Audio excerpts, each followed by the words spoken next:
اللهم إني أسألك علما نافعا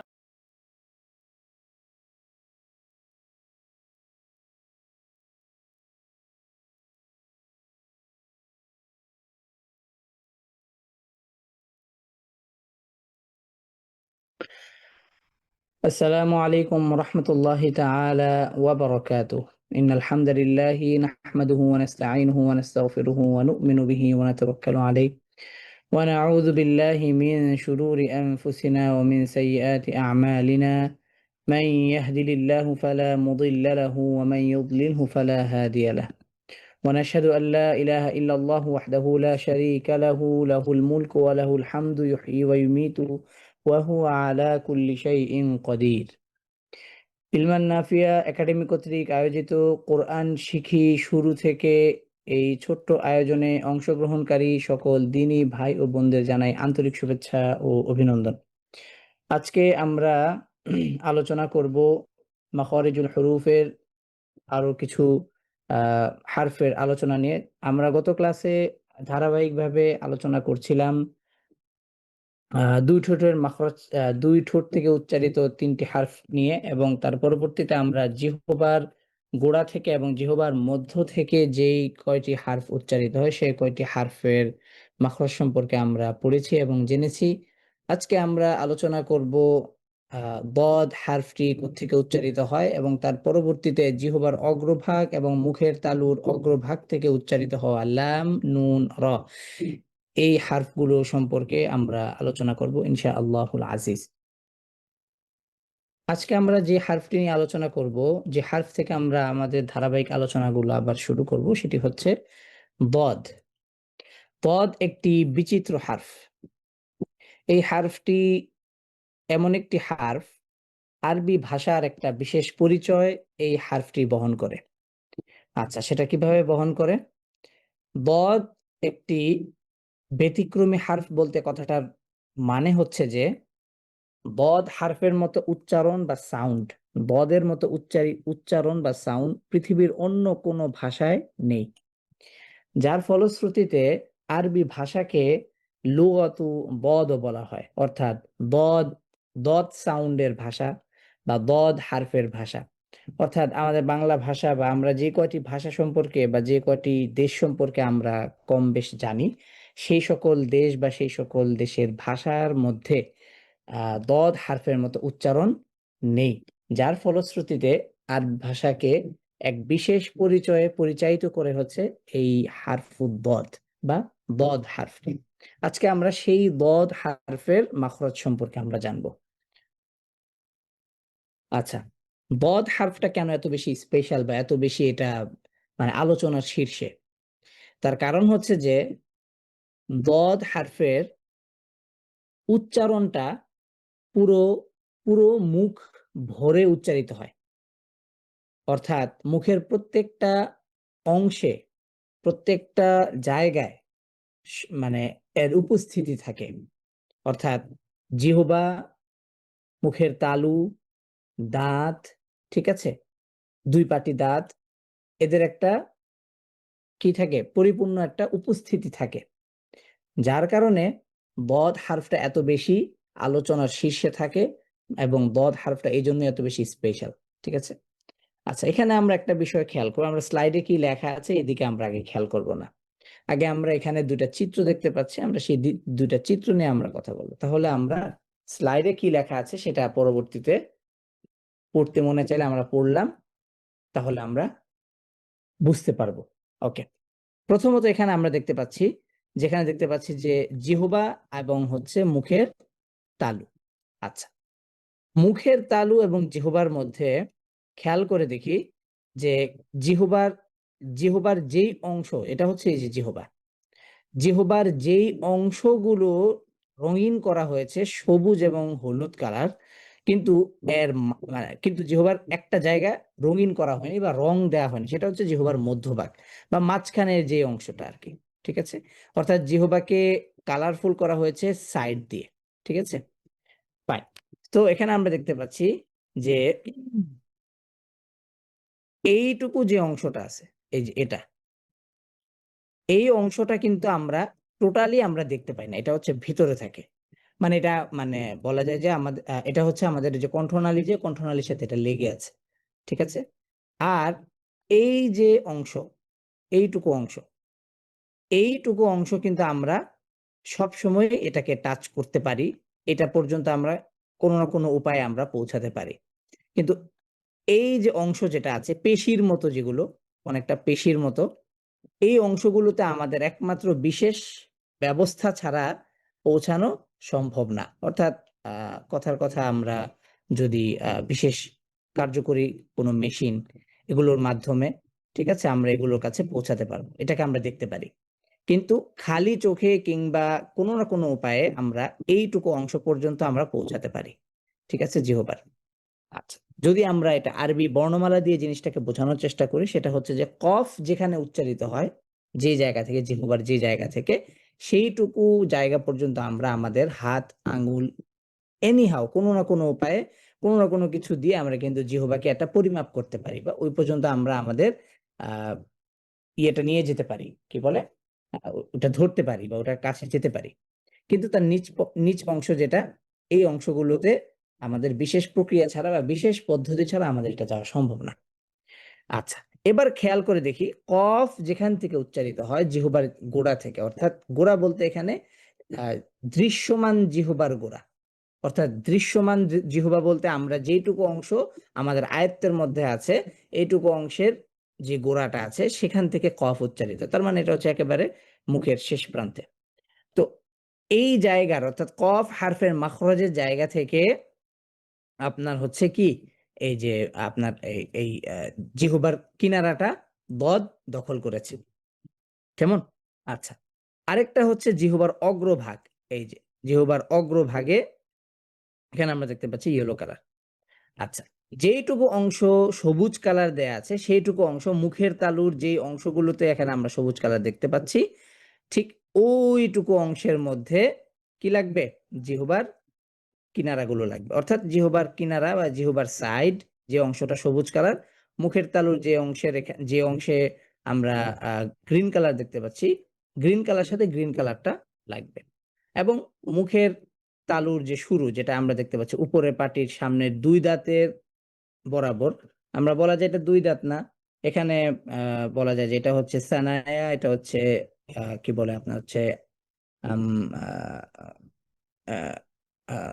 দহিকা, তারপর হচ্ছে আপনার এখানে আনিয়াব, অনেকগুলো দাঁত আছে। তো সবগুলো দাঁতের নাম আমাদের এখন জানার প্রয়োজন নেই, আলোচনা এটা অন্যদিকে চলে যাবে। আমরা এই বিষয়টা বোঝার চেষ্টা করি, জিহ্বার যে অংশটা হলুদ কালার বা ইয়েলো কালার আছে, সেই অংশটাই মুখের তালুর যে অংশতে ইয়েলো কালার দেয়া আছে সেখানে গিয়ে লাগবে।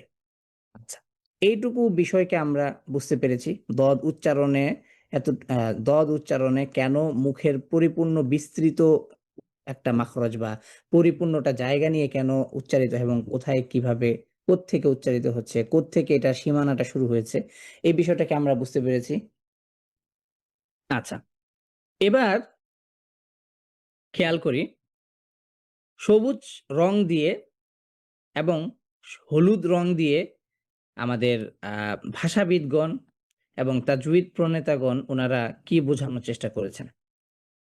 এখানে আমি যে চিত্রগুলো নিয়ে এসেছি এটা বলার কি বলে তথ্যটা জানিয়ে রাখার জন্য, এই চিত্রগুলো আমি ডক্টর আইমান সুয়াইদ ওনার গবেষণা থেকে আমি এই চিত্রগুলোকে সংগ্রহ করেছি। আচ্ছা, এক, প্রথমে বলা হচ্ছে জিহ্বার গোড়ার কিনারা অথবা পাশ লাগবে মাড়ির দাঁতে, ঠিক আছে, উপরের মাড়ির দাঁতে আর কি। দুই, জিহ্বার আগা বরাবর কিনারা লাগবে উপরের পাটির সামনের দুই দাঁতের গোড়ায়। আচ্ছা, এক নাম্বার কথাটার বিশ্লেষণে আসি। জিহ্বার গোড়ার কিনারা, এই যে গোড়ার কিনারা, মানে অর্থাৎ সরি, জিহ্বার গোড়ার কিনারা যদি হয় তাহলে এই এই যে এইটুকু অংশ, জিহ্বার গোড়ার কিনারা অথবা পাশ লাগবে মাড়ির দাঁতে। অর্থাৎ জিহ্বার গোড়ার কিনারা থেকেই এই আপনার এই জিহ্বার সাইডের ইয়েটা শুরু হবে, ঠিক আছে, সীমানাটা শুরু হবে আর কি। আর জিহ্বার আগা বরাবর কিনারা, লাগবে উপরের পাটির সামনের দুই দাঁতের গোড়ায়। অর্থাৎ এই যে আগা বা জিহ্বার যে মাথাটা আছে এটা হচ্ছে রসুল লিসান, এর পাশে যে অংশটা এটা কি জিহ্বার সাইড। ঠিক আছে? আচ্ছা, এবার আসি এই রংগুলোর মাধ্যমে আমাদেরকে কি উদ্দেশ্য করেছে। বলা হচ্ছে হলুদ রং দিয়ে উনি কি বোঝানোর চেষ্টা করছেন যে জিহ্বার সামনের অংশ, সামনের দুই দাঁতের গোড়ার আগে আগের অংশে লাগবে কোনো চাপ ছাড়া। অর্থাৎ এই হলুদ রঙের যে অংশটা আছে এই অংশটা মুখের তালুর যে অংশে লাগবে এখানে এতটা বেশি চাপ সৃষ্টি হবে না। ঠিক আছে? কিসের চাপ সৃষ্টি হবে না? এটা হচ্ছে যে বাতাসের চাপ, এবং উচ্চারণ করার ক্ষেত্রে জিহ্বার অগ্রভাগের যে একটা লেগে থাকা, একটা মানে শক্তভাবে লেগে থাকা, এটা হবে না। সাধারণ টাচ খাবে বা সাধারণ স্পর্শ করবে। ওকে, এটাই এটাই বোঝানোর চেষ্টা করা হয়েছে। সবুজ রং জিহ্বার কিনারাগুলো, অর্থাৎ জিহ্বার এই যে জিহ্বার সাইড গুলো এলিয়ে যাবে মাড়ির মাড়ির দাঁতগুলোর সাথে। এলিয়ে যাওয়া মানে হচ্ছে আপনার হচ্ছে ঢেলান দেওয়া, বা আপনার হচ্ছে কি মানে এক পাশে কি হবে, ধাবিত হবে। এক পাশে কি হবে, ধাবিত হবে। আচ্ছা, এখন কথা হচ্ছে যে জিহ্বার কিনারা তো দুই পাশ আছে, একটা হচ্ছে ডান পাশ আর একটা হচ্ছে কি বাম পাশ। তাহলে এখন কোন পাশ? এই ক্ষেত্রে হচ্ছে বদ উচ্চারণের ক্ষেত্রে জিহ্বা এবং উপরে এবং হচ্ছে উপরের পাটির যেই মাড়ির দাঁত আছে সেখানে আপনি ডান অথবা বাম দুইটা যে কোনো এক পাশ আপনি চাইলে কি করতে পারবেন, চয়েস করতে পারবেন। ঠিক আছে? বা পছন্দ করতে পারবেন। ঠিক আছে? আচ্ছা, এই ব্যাপারটা কি বুঝতে পেরেছি আমরা? জি আলহামদুলিল্লাহ। আচ্ছা, ওকে।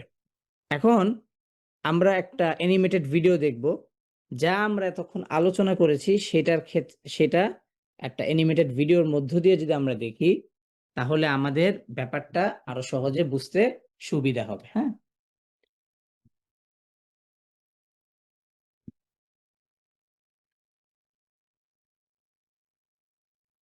ব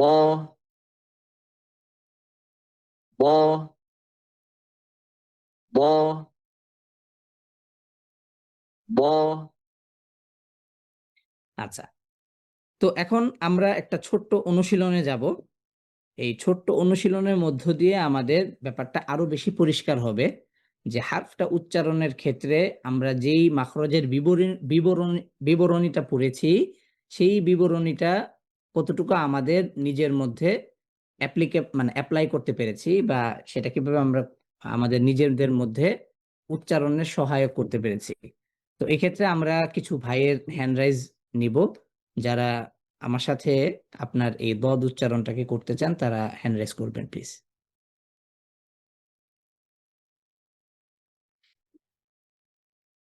ওকে, মাশাআল্লাহ।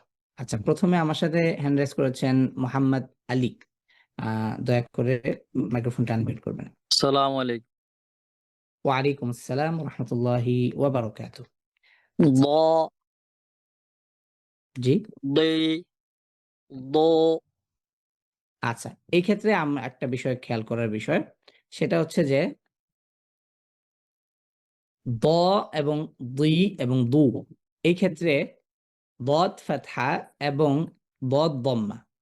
বদ দম্মাটা আমরা কিভাবে পড়বো? ঠোঁট অবশ্যই গোল থাকতো। কেন? কারণ হচ্ছে বদ এটা কি সরি, দম্মা উচ্চারণের সময় কি ঠোঁট গোল হয়। অতএব আমার সাথে বলি বু। দ আইওয়া, মাশাআল্লাহ। এবং আপনার বদ ফাতহা দ, এই উচ্চারণটা সুন্দর হয়েছে, খুব সুন্দর হয়েছে। আচ্ছা, জাযাকাল্লাহ। কাসরর ক্ষেত্রে আমরা কি করব? কাসরর ক্ষেত্রে একটা বিষয় হচ্ছে যে যে কাসর হচ্ছে এমন একটা হারাকা, হারাকার মধ্যে সবচেয়ে শক্তিশালী হারাকা। হারাকার মধ্যে কি সবচেয়ে শক্তিশালী হারাকা। আচ্ছা, কেন? তার কারণ হচ্ছে দদকে যখন সরি দদ নয়, কাসর দিয়ে যখন আমরা পড়ছি তখন কিন্তু আমরা এভাবে পড়ছি দুই। কেন? কাসরর উচ্চারণটা কিন্তু অনেকটা একটু লাইট সাউন্ড হয়, তাই না? তো ফাতহা দিয়ে উচ্চারণ করাটা যতটা সহজ, কাসর দিয়ে উচ্চারণ করাটা একটু বেশি কঠিন। তো এই ক্ষেত্রে আমরা হেভি লেটার বা এই যে দদ, যেহেতু একটা মোটা হারফ বা মোটা উচ্চারণ উচ্চারিত হয়, এই ক্ষেত্রে দদকে যখন আমরা কাসর দিয়ে পড়ব তখন 50-50 অবস্থানে থাকতে হবে। অর্থাৎ দুই মানে দদ মানে লাইট সাউন্ডও হওয়া যাবে না, আবার এটাকে হেভি সাউন্ড করতে গিয়ে দদ কাসর দুই বা কাসরর উচ্চারণটা যেন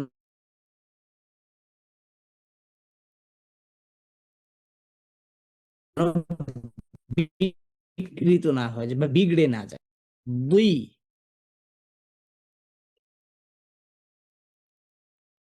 হ্যাঁ, মোহাম্মদ আলী ভাই আমার কথা কি শুনতে পাচ্ছেন?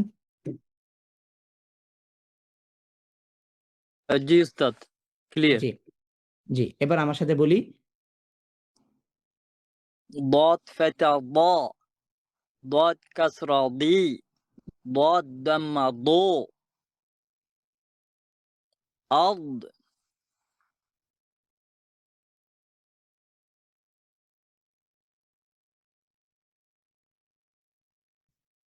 উস্তাদ শুনছেন? আমি শুনতেছি না আপনাকে। হ্যাঁ হ্যাঁ, আমি এখন শুনতে পাচ্ছি, সরি। আচ্ছা, আচ্ছা, আবার একটু আমার সাথে পড়বেন। জি। দুই ضي দুই ضي না না, এটা আমি আরেকটা বিষয় বলি। যখন আমরা বদ কাসর দুই যখন বলবো তখন প্রথমে আমরা আগে ঠোঁটটাকে অ্যাব্রো গোল করব। দুই দুই ضي হ্যাঁ। আচ্ছা, এক্ষেত্রে এটা সহজ একটা সলিউশন আছে। এটা কি? সেটা হচ্ছে যে বলেন দুই, বলেন দুই। দুই। না না, আওয়াজটাকে মোটা না করে একবার ও, দুই দুই দুই। দুই। আচ্ছা, এই দুই বলার পরে কিন্তু দেখেন যে দুই প্রথমে কিন্তু ঠোঁটটা গোল হয়, তারপরে ফ্ল্যাট, তারপর হচ্ছে ফ্ল্যাট হয় দুই, জি।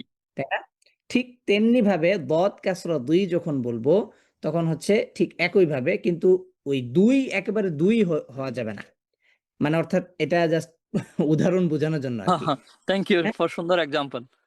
হ্যাঁ, তো এই ক্ষেত্রে আমাদের হচ্ছে দুই বলার ক্ষেত্রে যেমন আমরা প্রথমে ঠোঁটটাকে গোল করি, ঠিক সেম টু সেম আমরা ঠোঁটটাকে গোল করব ঠিক, কিন্তু আওয়াজটাকেও আমরা দুই দুই দুই আওয়াজটাকে মোটা করব। কেন? দদ হিসাবে এটা মানে মোটা, মানে দদ হিসাবে আওয়াজটাকে মোটা করতে হবে, কারণ দদ মোটা হারফ।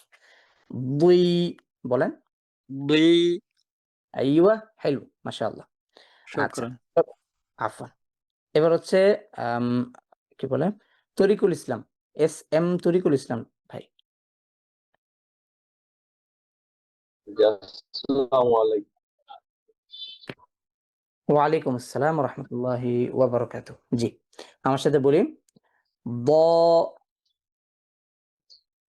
ব মাশাআল্লাহ। এবার আমরা সরাসরি পেশে চলে যাব। হ্যাঁ, বু গু মাশাআল্লাহ। এবার আমরা হচ্ছে কাসরতে আসবো। বই বি বই বি মাশাআল্লাহ, সুন্দর হয়েছে। আচ্ছা, আর কোনো ভাই অনুশীলন করতে চান? দদ হারফটা যেহেতু একটু ডিফিকাল্ট হারফ, আমরা সবাই আমরা চেষ্টা করব সবাই যেন এটাতে অংশগ্রহণ করতে পারি। আর কেউ আছে আমার সাথে অনুশীলন করতে চান?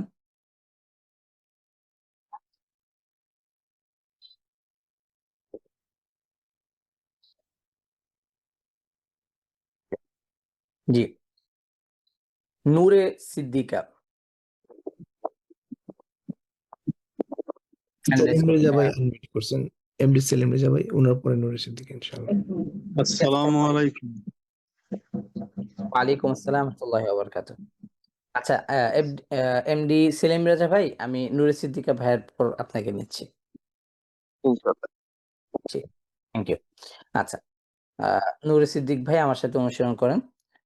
ব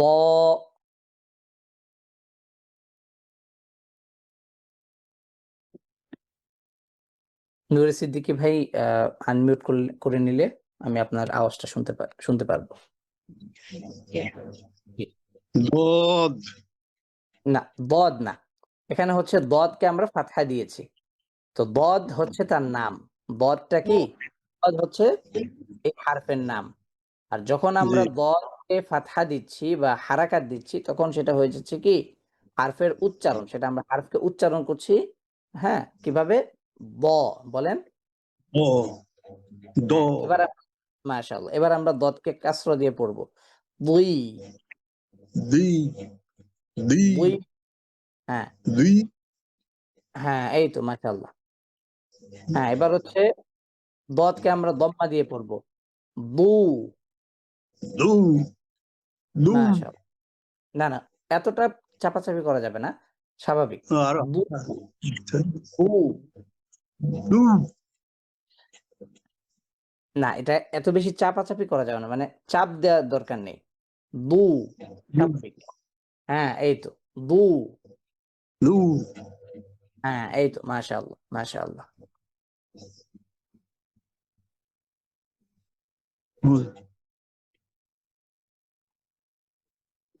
আচ্ছা, এবার আমার সাথে অনুসরণ করবেন সেলিম রেজা ভাই। সালাম আলাইকুম সাহেব। ওয়ালাইকুম আসসালাম ওয়া রাহমাতুল্লাহি ওয়া বারাকাতুহু।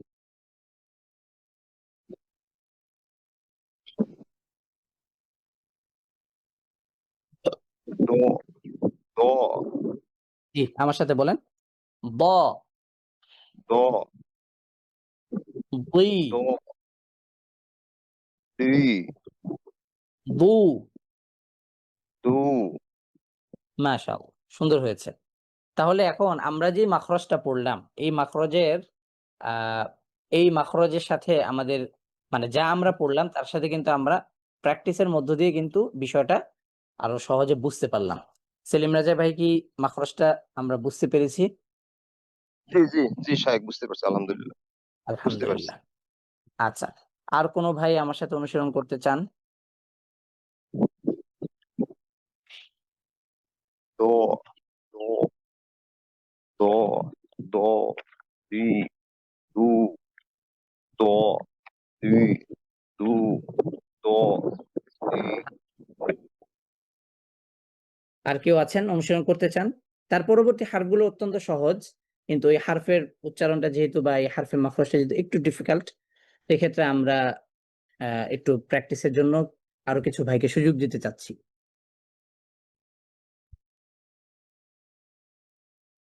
ভাইদের মধ্যে থেকে আর কেউ যদি অনুসরণ করতে না চান, তাহলে আমরা সামনের মাখরজের দিকে অগ্রসর হব ইনশাআল্লাহ।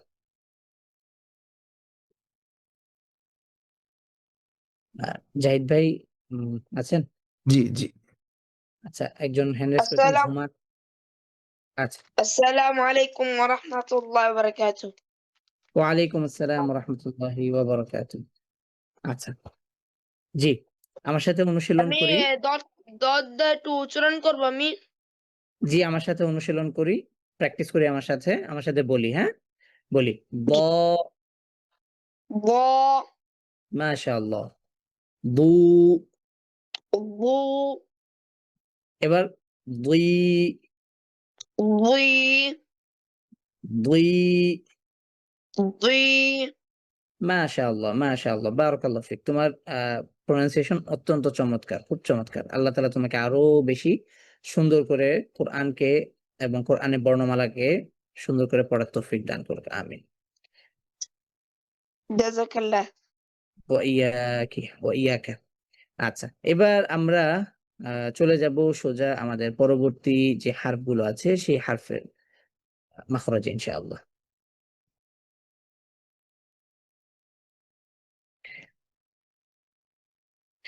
লাম, নুন, র। আচ্ছা, এই তিনটা হারফের যে মাখরাজ আছে, এই তিনটা হারফের মাখরাজ অত্যন্ত সহজ। এর মধ্যে আমরা কিন্তু আমাদের বাংলা বর্ণমালার সাথে মিল পাই হচ্ছে লামের, মিল পাই হচ্ছে আমরা নুনের। তো এইটার ক্ষেত্রে আমাদের লাম এবং নুন উচ্চারণে, আরবি বর্ণ লাম এবং নুন উচ্চারণে আমাদের জন্য এটা কঠিন হবে না, এটা সহজ হবে। আমাদের র যেটা আছে, এটা একটু ডিফারেন্ট। আমাদের বাংলা ভাষাতেও এই ভূষিন্নার র আছে, আমার নামের প্রথম অক্ষর। এটা আছে, কিন্তু আরবি ভাষার র আর বাংলা ভাষার র এর মধ্যে কিছুটা ডিফারেন্ট, সাধারণ কিছু সামান্য বিষয় ডিফারেন্স আছে। তো এটাও ইনশাল্লাহ আমাদের কি বলে প্র্যাকটিসের মধ্য দিয়ে চলে আসবে। অতএব আমরা লাম এবং নুন, লাম নুন র এই তিনটা হারফের মাখরজটা আমরা দেখব। জিহ্বার অগ্রভাগ এবং মুখের তালুর শুরুতে লেগে উচ্চারিত হয় লাম নুন র। আচ্ছা, মুখের তালুর শুরুটা কোথায়, এটা কিভাবে বুঝবো? আমরা যদি জিহ্বার অগ্রভাগটাকে উপরে দাঁতের যে গোড়ালিটা আছে, উপরের দাঁতের যে গোড়াটা আছে সেখানে লাগিয়ে যদি একটু পেছনে নিয়ে আসি, একটা উঁচু জায়গা পাবো আমরা। এই যে উঁচু জায়গাটা, বা এটাকে যদি আমরা আরো সহজ করে বলি, মুখের তালুর মধ্যভাগ যেটা যেটা একটা অনেকটা ওই যে গোল গম্বুজের মতো, ওটা থেকে একটু সামনের দিকে গেলে কিন্তু একটা উঁচু জায়গা পাওয়া যায়, সেই উঁচু জায়গাটাকেই বলা হয় মুখের তালুর শুরু। ঠিক আছে, সেখানে এই লাম নুন র এই তিনটা হারফ উচ্চারিত হওয়ার জন্য জিহ্বার অগ্রভাগটা ওখানে গিয়ে লাগে। এখন যেহেতু লামের উচ্চারণটা অত্যন্ত সহজ এবং সাবলীল, এক্ষেত্রে আমরা আর মানে মাখরজের মানে আরো বিস্তারিত কথা আর বলতে চাচ্ছি না। হ্যাঁ, তো এখানে আমরা একটা জিনিস খেয়াল করব, লাম যখন উচ্চারিত হচ্ছে তখন জিহ্বার অগ্রভাগের যে সাইড গুলো আছে, অর্থাৎ জিহ্বার অগ্রভাগের যে কিনারাগুলো বা সাইড গুলো, সেগুলো কিন্তু যে কিছু দাঁতের মাথায় গিয়ে লাগছে, উপরের পাটির কিছু দাঁতের মাথায় গিয়ে লাগছে। তো এটার খুব বিস্তারিত আলোচনা আমাদের প্রয়োজন নেই। ঠিক আছে, আমরা শুধুমাত্র এইটুকুই বুঝতে পারি বা এতটুকুই আমাদের জন্য যথেষ্ট যে বাংলা ল বর্ণ, বাংলা দন্ত ন বর্ণ এবং হচ্ছে বাংলা বসিন্যার যে বর্ণটা আছে, এই তিনটা বর্ণের সাথে এই তিনটা হারফের উচ্চারণ মিলে যায়। তো এই ক্ষেত্রে আমরা এই হারফগুলোকে ওই হারফগুলোর সাথে বা ওই বাংলা ওই বর্ণগুলোর সাথে মিলিয়ে উচ্চারণ করার চেষ্টা করলে ইনশাল্লাহ আমাদের এটা সুন্দরভাবে উচ্চারিত হয়ে যাবে বা এটা আমরা সহজে উচ্চারণ করতে পারবো। আচ্ছা,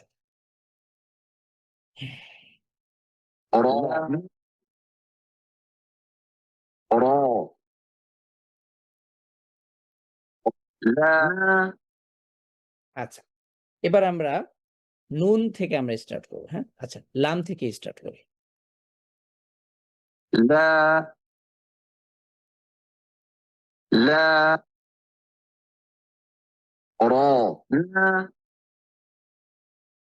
এবার আসবো নুন।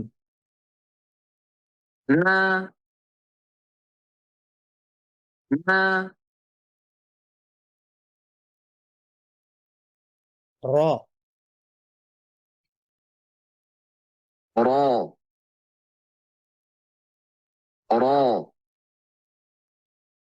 আচ্ছা, একটা গুরুত্বপূর্ণ বিষয় এখানে খেয়াল করলে আমরা বুঝতে পারি, লাম এবং নু যখন উচ্চারিত হচ্ছে তখন কিন্তু আওয়াজটা কিন্তু হ্যাভি সাউন্ড না, কিন্তু র যখন উচ্চারণ করছি তখন কিন্তু আমরা দেখতে পাচ্ছি জিহ্বার গোড়াটা উপরের দিকে, যেটা আমরা এই যে আমরা খেয়াল করি আবার,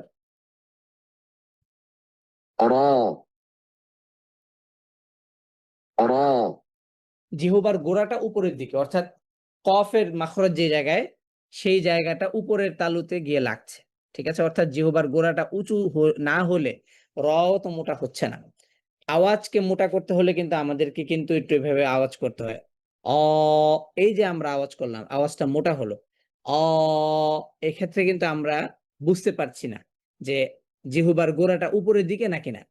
কিন্তু আমি যদি আওয়াজটাকে হালকা আওয়াজে লাইট সাউন্ডে করতে চাই, তাহলে কিন্তু আমরা বুঝতে পারছি যে জিহ্বার, এবার এবার খেয়াল করলে আমরা বুঝতে পারবো যে জিহ্বার গোড়া নয় বরং পুরো জিহ্বাটাই নিচের দিকে। কিন্তু অ, এটা বলার ক্ষেত্রে কিন্তু আমরা দেখতে পাচ্ছি বা বুঝতে পারছি জিহ্বার গোড়াটা উপরের দিকে। তো এটা ব্যক্তিগতভাবে আপনি যখন এই বিষয়গুলোকে নিয়ে বসবেন, এই বিষয়গুলোকে নিয়ে আলোচনা করবেন, তখন এই ক্লাসটা আপনি যখন আবার দেখবেন এবং আমি যে সকল বিষয়ের সাথে আপনাদেরকে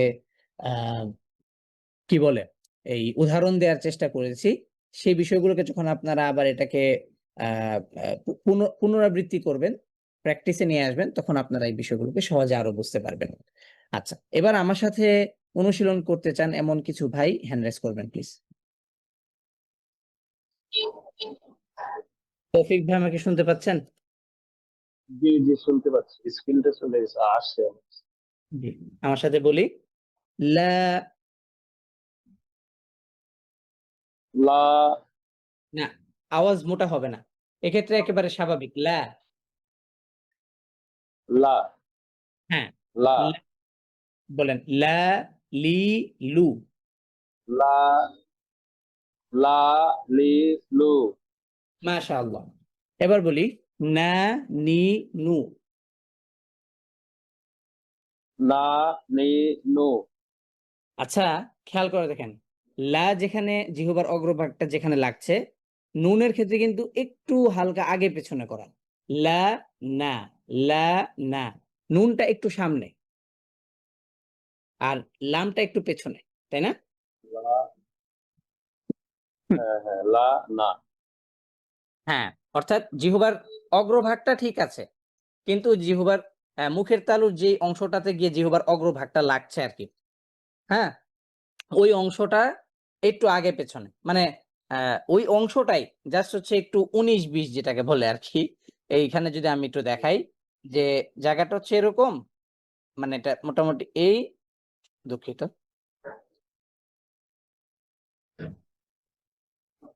তালুটাকে যদি আমরা এভাবে ইউ শেপে নিয়ে আসি তাহলে, আচ্ছা এটাকে উল্টো করে দিই, এই যে এই এখানে জিহ্বার অগ্রভাগটা নুনের ক্ষেত্রে এখানে, লামের ক্ষেত্রে একটু পেছনে, রয়ের ক্ষেত্রে আর একটু সামনে, এই সামান্য হালকা ডিফারেন্স, ঠিক আছে, কিন্তু জায়গাটা মোটামুটি বলা যায় কাছাকাছি বা একই। হ্যাঁ, এবার আমার সাথে বলি না নি নু। না নি নু। মাশাআল্লাহ। এবার বলি র র রি রি রি রু। রু রু। হ্যাঁ, আচ্ছা, এখানে আমরা একটা জিনিস খেয়াল করতেছি যে র যখন আমরা উচ্চারণ করছি তখন কিন্তু আমরা রটাকে হেভি সাউন্ডে উচ্চারণ করছি। কেন র হেভি সাউন্ড? প্লাস হচ্ছে র কে যখন আমরা উচ্চারণ করছি তখন কিন্তু আমরা র কাসর রি এটা যখন বলছি তখন আবার আমরা লাইট সাউন্ড উচ্চারণ করছি। এই যে একটা ভেরিয়েশন, হারাকা ভিত্তিক বা জবর জের পেশ ভিত্তিক যে একটা ভেরিয়েশন র এর মধ্যে আমরা দেখতে পাচ্ছি। তো এই সংক্রান্ত আমরা মাখরজের পরবর্তীতে আমরা কিছু কিছু হারফের ক্ষেত্রে যে একটা ভেরিয়েশন আছে, এই ভেরিয়েশন গুলো আমরা মাখরজের অধ্যায়ে এর সাথে একটা পরিচয় হব। তার পরবর্তীতে আমরা এটাকে একটা বিস্তারিত এর সম্পর্কে আমরা ছোটখাটো করে কিছু বিস্তারিত আলোচনাও আমরা ইনশাল্লাহ করব। আচ্ছা, এবার আমার সাথে বলি র রু। র রু। হ্যাঁ, র এবার রু। মাশাআল্লাহ, এবার র কে কাসরা করলে, কাসরা দিলে তখন হচ্ছে আমরা একটা লাইট সাউন্ড উচ্চারণ করব রি। রি রি। মাশাআল্লাহ, মাশাআল্লাহ, মাশাআল্লাহ। আচ্ছা, এবার আমার সাথে অনুসরণ করবেন মোহাম্মদ আলী ভাই। জি স্যার, কোনটা পড়বো?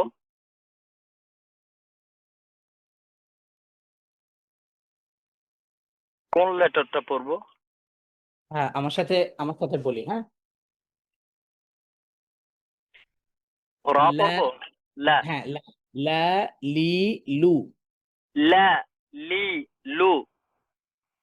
হুম, এবার আমার সাথে বলি না নি নু। না নি নু। মাশাআল্লাহ। এবার বলি র রি রু। র রি রো। রু। রো। হ্যালো। সাথে আবার বলি র। র আচ্ছা চো বলেন। হ্যাঁ, রি রি রি রি যখন বলবো মানে র কাসর রি, এটা একেবারে রি। লাইট সাউন্ডে বলি আচ্ছা। রি, র, রি, রো। জি আচ্ছা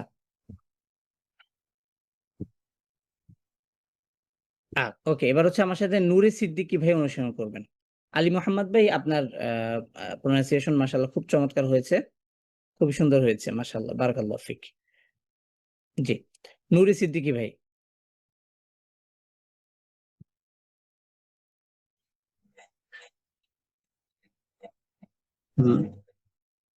জি, আমার সাথে বলি, লা লি লু। লা লি লু না নি নু। না নি নু র রি রু। র রি রু হ্যাঁ মাশাআল্লাহ, সুন্দর হয়েছে। এবার আলমগীর কবির খান। মাশাআল্লাহ, এখন তো অনেকগুলো হ্যান্ড রাইজ এসেছে মাশাআল্লাহ।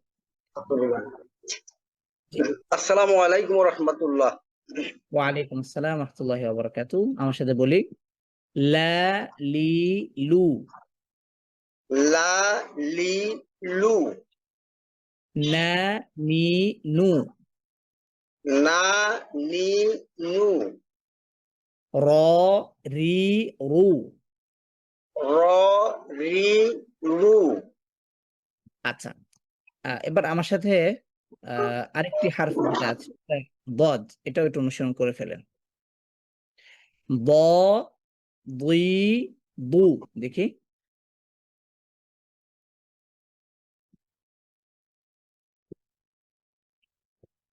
আলমগীর কবির ভাই।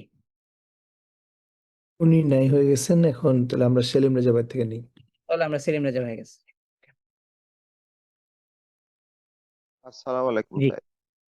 জি, আমার সাথে বলি, লা লি লু। লা লি লু না নি নু। না নি নু র রি রু। র রি রু মাশাআল্লাহ। জি, এবার আমার সাথে অনুসরণ করবেন ঝুমা আক্তার আইডি থেকে, যিনি জয়েন করেছেন।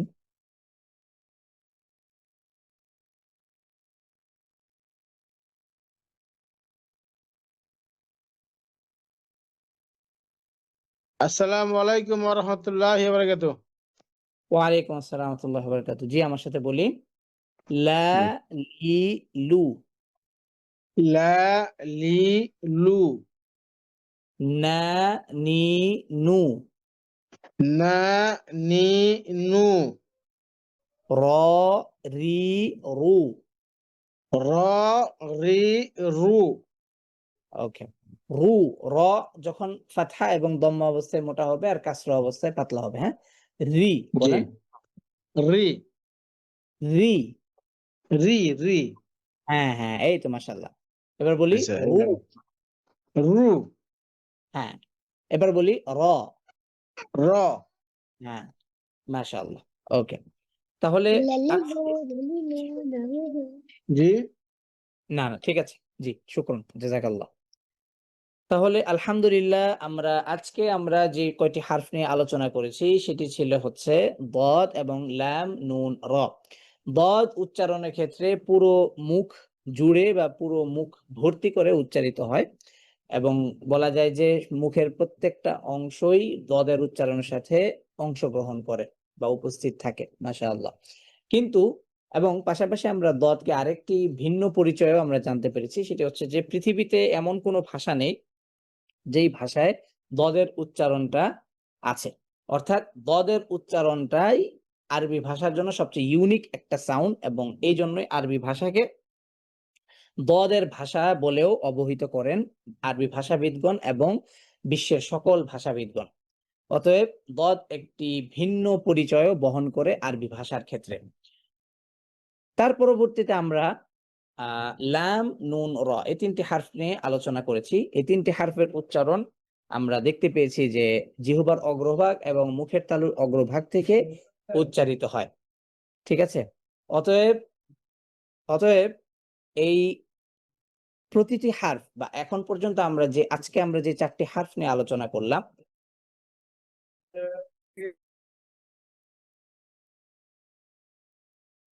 আজকে আমরা যে 3টি হারফ যে 4টি হারফ নিয়ে আলোচনা করলাম, সেই 4টি হারফ সম্পর্কে আমরা সেই 4টি হারফের উচ্চারণ এবং তার উচ্চারণের জায়গাগুলো সম্পর্কে আমরা একটি সুন্দর ধারণা পেলাম। এর সাথে সাথে আমরা কিছু অ্যানিমেটেড ভিডিওর মাধ্যমে আমরা উচ্চারণ করার চেষ্টা করলাম। আলহামদুলিল্লাহ, ইনশাআল্লাহুল আজিজ আগামীকালকেও আমাদের ক্লাস হবে। আজকে আমরা একটি অতিরিক্ত ক্লাস পেলাম। আগামী ক্লাসে ইনশাআল্লাহুল আজিজ আমরা আলোচনা করব সদ, সিন, সা এবং ত দাল তা এবং জ দাল সা, এই কয়টি হারফ নিয়ে আলোচনা করব এবং আগামী ক্লাসের মধ্য দিয়ে আমাদের মুখ থেকে উচ্চারিত যে কয়টি হারফ আছে সকল হারফের উচ্চারণ আমরা সঠিকভাবে জানতে পারবো বা এর সকল উচ্চারণগুলো আমরা সঠিকভাবে করতে পারবো ইনশাআল্লাহুল আজিজ। অর্থাৎ আগামীকালকে আমাদের মুখ থেকে উচ্চারিত 19টি হারফের অর্থাৎ 19টি হারফ এবং 8টি মাখরাজ আমরা ইনশাআল্লাহ শেষ করব।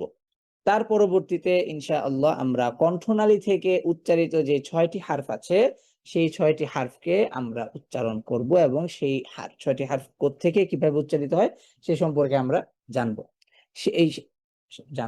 অতএব আজকের ক্লাসটি আমরা এই পর্যন্তই।